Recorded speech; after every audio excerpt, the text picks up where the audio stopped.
Kita masih dengan Imam Ghazali dengan kitab Hidayatul Hidayahnya. Kita sampai kepada Al-Qaul fi Ma'asil Qalbi. Ini pembahasan tentang maksiat hati.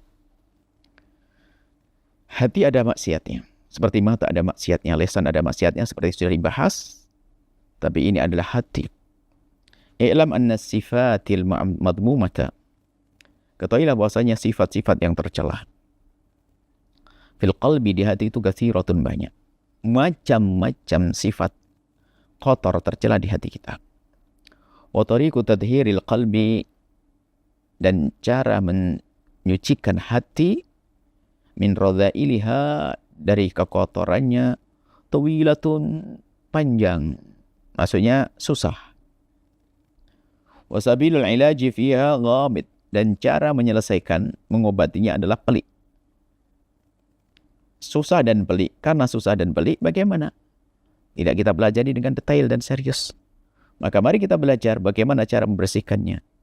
Bagaimana menyucikan hati dengan kekotoran-kekotorannya. Waqad indarsa bil kulliyati, dan sepertinya sudah sirna, hampir secara keseluruhan. Maksudnya sudah susah sekali ilmu itu dicari hari ini. Ilmunya. Wa amaluhu, dan pengamalannya sudah hampir tidak ada. Hampir jarang memikirkan tentang urusan bersihkan hati. Li ghaflatil khalqi, karena lalainya makhluk manusia an anfusim, kepada diri mereka sendiri. Hari ini orang sudah tidak memikirkan tentang keselamatan hatinya. Selama ini hanya sibuk mencari keselamatan zahirnya, jasadnya saja. Padahal di dalam dirinya ada hati yang perlu dijaga. Kalau hati itu rusak, maka rusaklah semuanya. Rusak dunia, rusak akhirat. Tapi orang ghaflah, lalai urusan hatinya. Wastighalihim bizakharifid dunya, karena mereka sudah tergiur, disibukkan oleh kemilau, gemerlam dunia, sehingga sudah tidak mikir lagi urusan hati. Waqad istaqsayna dzalika kullahu, dan sudah aku rinci, aku sebut semuanya itu fi kitab Ihya Ulumuddin, dalam kitab Ihya Ulumuddin. Maka kembali kepada kitab Ihya Ulumuddin, memang Imam Ghazali dalam kitab Ihya-nya, Masya Allah, bicara tentang hati, penyakit hati, dan Masya Allah segala yang ada hubungannya dengan penyakit hati, gimana solusinya, sebabnya apa. Firub ilmu muhlikati, ada rubuk seperempat muhlikat tentang hal-hal yang menjadikan hancur manusia ini. Warubul munjiyat, dan ada seperempat lagi yang akan menjadikan sebab keselamatan hamba. Kitab Ihya Ulumuddin, Masya Allah, kitab lengkap. Adab, akhlak, pendidikan yang luar biasa. Detail. Kalau Imam Ghazali dalam kitab Ihya-nya, kalau sudah mengurai sebuah penyakit hati, diurai dengan detail, kemudian apa sebabnya orang masuk penyakit ini, dan gimana solusinya. Dahsyat. Walakinna, di kitab Ihya mungkin jauh lah. Para santri ngelihatnya kelamaan, oke lah. Sekarang walakinna, tapi kami, sekarang wahadzirukal ana, aku peringatkan kepada kalian, kepada engkau sekarang, 3 dulu deh. Min khabaithi al-qalbi, daripada kebusukan hati. 3 sebab busuknya hati. Wa ya al-ghalibatu, dan 3 hal ini yang paling unggul, yang paling sering menguasai. Ala mutafaqqihatil asri, Allah, yang sering menguasai ala mutafaqqihatil asri. Kepada orang-orang yang mutafaqih adalah orang yang mengatasnamakan fikih. Maksudnya orang yang gelarnya ustadz, berilmu, kayaknya berilmu di zaman sekarang. Jadi hasud yang menguasai hati para ustadz, Allah. Sehingga dalam takbir lain Imam Ghazali mengatakan la hasada ka hasadul ulama, nanti tidak ada hasud melebihi daripada hasudnya ulama. Ini ada penyakit hati yang sangat berat yang sering menjangkit tokoh-tokoh. Mutafaqih itu tokoh-tokoh, orang yang mempelajari ilmu agama. Lita'khud minha hadrak. Aku sebutkan di sini agar kau bisa mengambil pelajaran, agar engkau berhati-hati. Fa innaha muhlikatun, sebab benar yang aku sebutkan nanti, kata Imam Ghazali, muhlikatun, akan menghancurkanmu kalau kau tidak hati. Muhlikatun, penghancur. Fi anfusiha, dalam dirinya sendiri memang luar biasa, penghancur dalam dirinya. Maksudnya memang sifat penghancur. Sifat yang merusak, sifat yang rusak dan sifat yang merusak. Wa ya ummahatun, dan ini adalah induk. Li jumlati minal khaba'ithi siwaha. Ini adalah induk dari penyakit-penyakit hati. Allah. Apa sih itu? Dikatakan oleh Imam Ghazali sebagai induk daripada penyakit-penyakit hati. Artinya penyakit hati yang lainnya adalah daripada sumbernya daripada penyakit ini. Jadi penyakit ini adalah induknya akan mengalir, akan mengeluarkan. Gara-gara penyakit ini akan muncul penyakit-penyakit yang lainnya. Wa iya al-hasadu. Yang pertama adalah yaitu yang pertama al-hasadu hasud. Wa riya'u riya'. Wal ujbu ujub. 3 hal ini adalah disebut sebagai induknya penyakit-penyakit hati. Kalau orang punya penyakit ini, langsung muncul penyakit yang lainnya. Yang tidak mampu melawan penyakit ini, niscaya nggak akan mampu membersihkan penyakit yang lainnya. Fajtahid, maka berusahalah engkau fitadhiri qalbika untuk mensucikan, membersihkan hatimu minha, daripada kekotoran-kekotoran tersebut. Fa in qadarta 'alaiha, jika engkau mampu 'alaiha, dengan itu semuanya. Jika engkau mampu 'alaiha, untuk dengan penyakit-penyakit itu membersihkannya. Fata'lam, kemudian setelah itu kamu tahu. Kalau engkau bisa menyelesaikan 3 penyakit itu, maka engkau akan tahu kaifiyata al-hadari, bagaimana menghindar, mewaspadai min baqiyatiha, daripada penyakit-penyakit yang lainnya. Min rubil muhlikati, dari seperempat dari buku Imam Ghazali, Muhlikat yang menghancurkan. Fa in ajasta, jika engkau enggak mampu, Allah, kata Imam Ghazali, an hada, kalau ini yang 3 ini kamu enggak mampu, fa anta an ghairi a'jaz, maka untuk bisa membersihkan hati dari penyakit-penyakit yang lainnya, tentu tidak akan mampu. Sangat tidak mampu. Wala tadunanna, jangan sekali-kali kau menduga, anna kata selam engkau akan selamat biniyatin salihatin, dengan niat yang baik, fi ta'allumil ilmi, dalam mencari ilmu, fi qalbika syai'un minal hasad, sementara di hatimu ada sekelumit sedikit niat, ada sedikit kehasutan, wa riya'.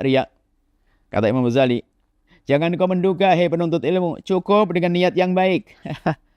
Tidak ada artinya dengan niat baikmu dalam menuntut ilmu, akan tapi jika di hatimu ada hasud dan riya', ada dengki dan riya', pamer, wal ujbi dan ujub. Faqad qala Rasulullah SAW bersabda, 3 muhlikatun, 3 hal penghancur. Syuhun muta', orang kaya dipatuhi. Orang kaya yang pelit. Orang pelit dipatuhi. Pelit dipatuhi, Masya Allah. Artinya menunjukkan bahasanya sudah pelit dipatuhi. Pertama, orang jelek. Tapi orang jelek masih dikagumi. Dan tidak ada orang yang patuh dengan orang kaya pelit, kecuali memang karena orang tamaknya kepada dunia berlebihan. Mohon maaf. Sehingga tetap kagum, padahal orang itu kaya, pelit. Apa sih daya tariknya orang kaya pelit? Orang mestinya sudah jijik dengan orang yang pelit. Tapi ini masih ada. Rela jadi budaknya, rela. Masya Allah. Mematuhinya. Berarti memang betul-betul kejahatan yang luar biasa. Yang ngikutin juga lebih bodoh lagi. Wahawan muttaba, mengikuti hawa nafsu. Akalnya dibuang, ditinggalkan. Syariat ditinggalkan. Wa ijabul mar'i binafsi, dan orang yang kagum dengan diri sendiri. Ujub, bisa beribadah katanya dengan diriku sendiri. Lupa Allah. Lupa bahwa yang menjadikan dia mampu adalah Allah. Namanya ujub.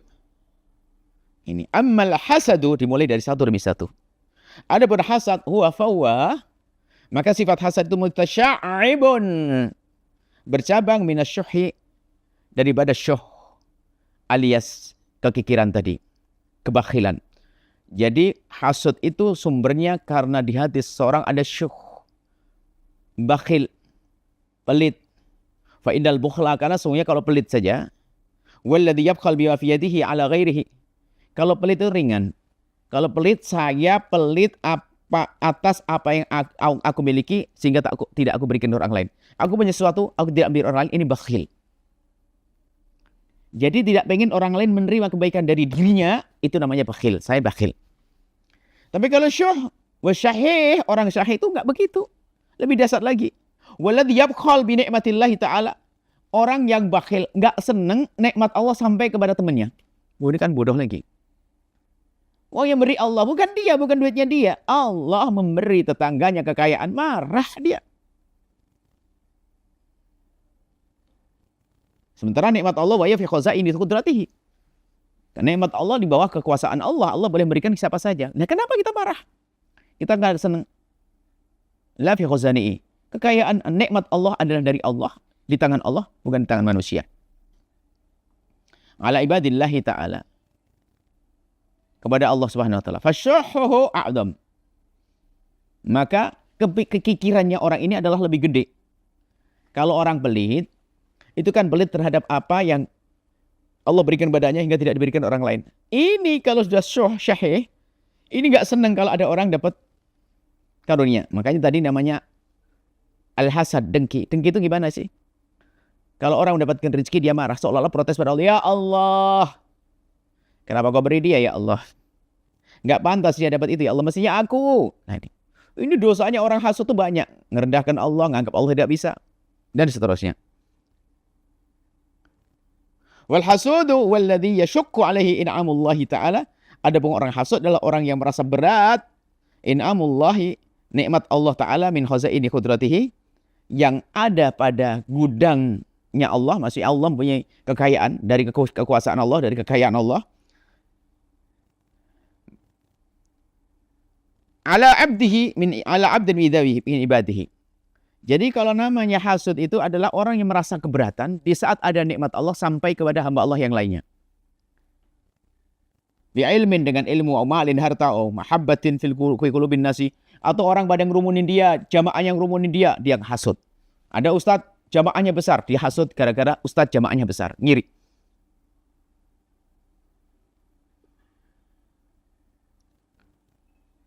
Au hadzin minal hudud, atau satu perolehan lah, prestasi. Tidak tahu prestasi apa saja. Hadzun minal hudud itu prestasi, keberhasilan. Karena keberhasilan dari sisi apa? Marah dia. Nikmat Allah diberikan kepada hamba tersebut, kita marah, na'udzubillah, hasud kita. Hatta innahu la yuhibbu zawalah, sampai menginginkan agar kalaupun ada orang mendapat kenikmatan Allah, terlintas di hatinya semoga hilang. Yang kaya semoga fakir. Na'udzubillah. Wa lam yahsul dzalik wa lam yahsul lahu wa in lam yahsul lahu bidzalika wa lam yahsul, biarpun dia tidak mendapatkan bidzalika dengan itu sayun min tilka nikmati, biarpun dia enggak mendapatkan nikmat, sama-sama hancur deh. Masa saya enggak dapat apa-apa, kok enak dia kaya, semoga dia hancur, biarin deh hancur-hancur. Loh, hasud. Fa hadza muntahal khubthi, indal puncak kekejian. Bayangkan, melihat Allah memberikan, lihat seseorang mendapatkan karunia dari Allah, dia marah. Kan bawah, kebodohan, kedunguan. Seolah marah pada Allah. Sebab itu bagi Nabi SAW bersabda, Al-hazadu ya'kulul hasanati kama ta'kulun narul hataba. Yang nama hasud itu akan menghabiskan kebaikan seperti api itu memakan kayu bakar. Wal hasud huwa al-mu'adzab alladhi yurham. Orang yang hasud itu orang yang tersiksa sepanjang waktu, nggak pernah mendapatkan kasih sayang. Benar, makanya jangan jadi hasud. Hasud tersiksa. Kalau hasudnya ustadz, lihat ustadz lain pondoknya maju, sakit hati. Ustadz lain pondoknya banyak santri, sakit hati. Ustadz lain anaknya sukses, santri sakit hati. Kalau dalam dunia kekayaan, tetangganya bangun rumah, sakit hati, beli mobil, sakit hati. Proyeknya lancar, sakit hati, bodoh banget. Sehingga tersiksa, mu'adzab. Tidak mendapatkan kasih sayang. Wala yazalu fi 'adzabin da'imin, terus tersiksa di dunia. Allah. Di dunia tersiksa. Kenapa? Fa inna dunya, karena dunia ini la takhlu, tidak akan sepi qattu sama sekali min khalqin katsirin, dari makhluk yang banyak, min akroni, dari orang-orang yang sepadan dengan dia, wa ma'arifi, kenalannya dia, mimman an'ama Allah alaihim, yang mendapatkan nikmat dari Allah. Bayangkan, gara-gara nikmat Allah berikan pada seorang hamba dia sakit hati, alangkah banyaknya sakitnya. Kenapa? Di sana banyak hamba Allah yang sudah mendapatkan karunia dari Allah. Sehingga setiap ada hamba yang mendapatkan karunia dari Allah, dia sakit. Ada hamba mendapatkan karunia Allah, dia sakit. Kan bodoh dia. Sakitnya terus-menerus. Fala yazal fi 'adzabin da'imin dunya. Di dunia terus mendapatkan siksa. Ila mauti, sampai mati. Wala 'adzabul akhirati asyaddu wa akbar. Sementara di akhirat nanti azabnya lebih kejam, lebih keji, lebih pedih, dan lebih agung.